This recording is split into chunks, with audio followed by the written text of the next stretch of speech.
kenapa kok wali macam apa? Artinya kamu ini bukan wali nih. Kenapa masih merokok? Kan begitu. Wali apa ini? Kenapa masih merokok? Memangnya rokok itu apa? Mana dalil? Mana dalil? Oh, kata Wahabi kan begitu.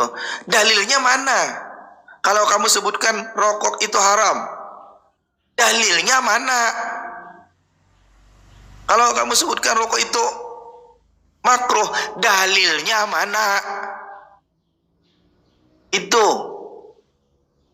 dalilnya mana? Aku tidak merokok. Aku tidak merokok. Artinya apa yang aku sampaikan ini bukan sentimen tentang rokok, tidak. Atau ada semacam sudah terpengaruh dengan rokok, tidak. Tapi soal rokok, aku akan sampaikan rokok itu adalah sesuatu yang mubah. Apa dalilnya? Dalilnya adalah tidak ada dalil. Dalil rokok itu mubah adalah dalilnya tidak ada dalil. Tidak ada dalil itu menunjukkan sesuatu itu mubah. Sekali lagi, dalil rokok itu mubah adalah mubah itu artinya boleh.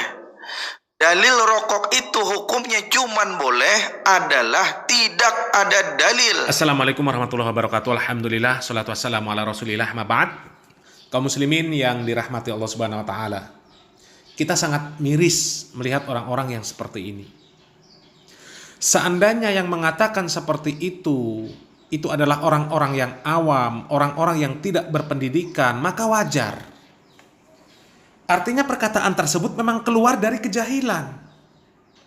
Karena mereka awam, tidak faham kaidah-kaidah fikih. Ya, orang bodoh. Kalau orang bodoh yang ngomong, ya maklumlah, bisa dimaklumi. Namanya orang bodoh. Tapi ini kan orang yang dengan percaya dirinya menulis namanya dengan gelar ustadz.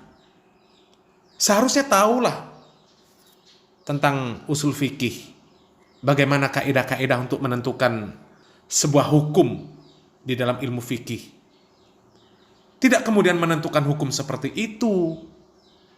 Kaidah-kaidah dasar dimakan mentah-mentah. Mentang-mentang tidak ada dalil qat'i yang menjelaskan tentang rokok, langsung dihukumi mubah. Bahaya seperti itu. Bisa-bisa nanti semua yang tidak ada dalilnya secara qat'i dari Al-Quran maupun Sunnah semuanya dihukumi mubah. Dan lebih parah lagi apabila kemudian dijelaskan kepada kaum muslimin bahwa semua yang tidak ada dalilnya maka dihukumi mubah. Ketika ditanya kenapa hukumnya mubah? Karena tidak ada dalilnya. Maka dalilnya adalah karena tidak ada dalil. Inna lillahi wa inna ilaihi raji'un. Kalaulah tidak ada dalil kemudian dikatakan boleh secara mutlak, maka bahaya. Sabu-sabu tidak ada dalil, putau tidak ada dalil, ganja tidak ada dalil, mau makan tikus tidak ada dalil, boleh, ya karena tidak ada dalil. Mau makan kucing boleh karena tidak ada dalil. Kacau kalau seperti itu. Ini demi membela guru sekumpul yang merokok, kok sampai kaidah-kaidah fikih dibuang. Parah ini Ustadz. Parah ini. Ini yang namanya cinta buta, fanatik buta. Akhirnya membela juga dengan membabi buta. Hilang kewarasan, hilang akal sehat. Tidak bisa lagi membedakan mana yang baik dan mana yang tidak baik. Coba difikirkan. Rokok itu disepakati oleh orang yang ahli di bidangnya, ahli di bidang kesehatan. Mereka semua sepakat mengatakan bahwasanya rokok itu tidak baik.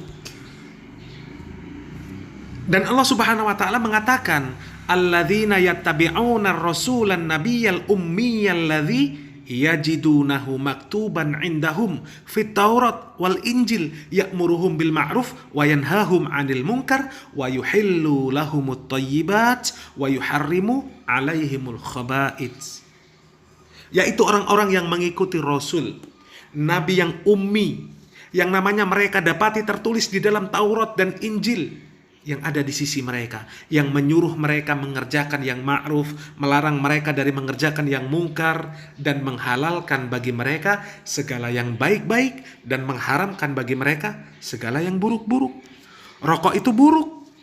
Para ahlinya yang mengatakan, mereka sepakat, mereka ijma bahwasanya rokok itu adalah buruk. Dan para fuqaha yang mereka alim di dalam ilmu fikih, mereka semuanya mengatakan bahwasanya rokok adalah haram. Haram karena tidak baik. Anda yang bukan di bidangnya kemudian mengatakan boleh, hukumnya mubah. Dasarnya apa? Dasarnya hanyalah akal dan hawa nafsu. Begitu juga orang yang merokok dan pembela rokok. Tidak ada yang diikuti kecuali hawa nafsu. Dan mungkinkah orang-orang yang mengikuti hawa nafsu kemudian dikatakan sebagai wali? Apalagi wali yang tertinggi. Salam waras, salam cerdas, salam akal sehat.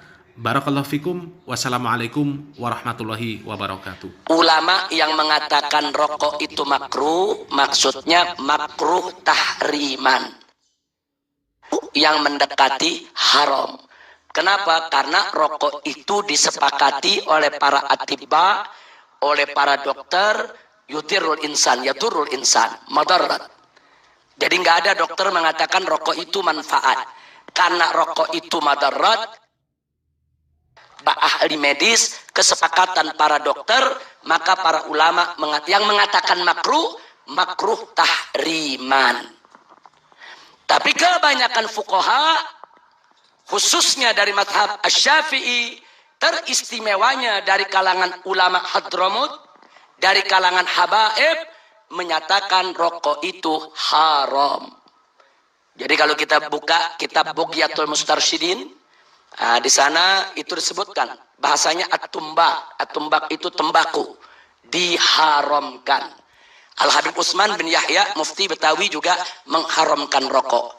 Al-Habib Abdullah bin Alwi al-Haddad, sahibur ratib, mengharamkan rokok. Ulama-ulama habaib yang fuqaha, yang ahli fikih, saudara, saya tidak dapatkan yang menghalalkan rokok. Memakruhkan rokok aja saya nggak dapatkan. Dari ulama-ulama yang fuqaha. Di Indonesia pun, saudara, kiai-kiai yang fuqaha mayoritas dari mazhab Syafi'i itu mengharamkan rokok. Walaupun sebagian menyatakan makruh, tapi ingat makruhnya tahriman.